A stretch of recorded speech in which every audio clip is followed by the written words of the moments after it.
This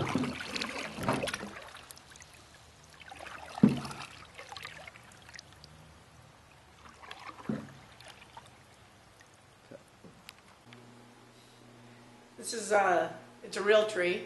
It lasted throughout the 12 days of Christmas and into a couple of days of Epiphany. It's real, but it's dead because we cut it off and we dragged it in here. And it's probably 18 feet tall, and people think that's crazy to bring something in like that. You can see out the windows, those are real trees too, but they're still living. This one's dead. And the season's over and it's time to get rid of it. We always have a real tree. So many people have an artificial tree. They want an artificial tree because they don't want the mess, and they don't want the work, and they don't want the cleanup under it, and they want to just tuck it away and then bring it out the next year.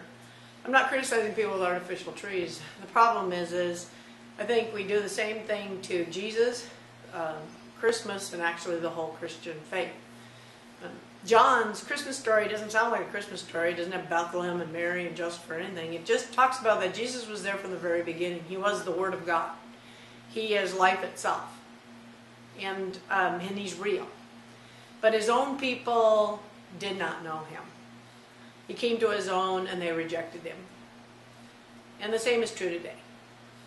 We prefer artificial trees, an artificial celebration, not a holy day, an artificial holiday season, not Christmas, with no room in the inn, dirty animals, the wise men on the run, Herod chasing them down and killing babies. We want the pretend. We want the artificial.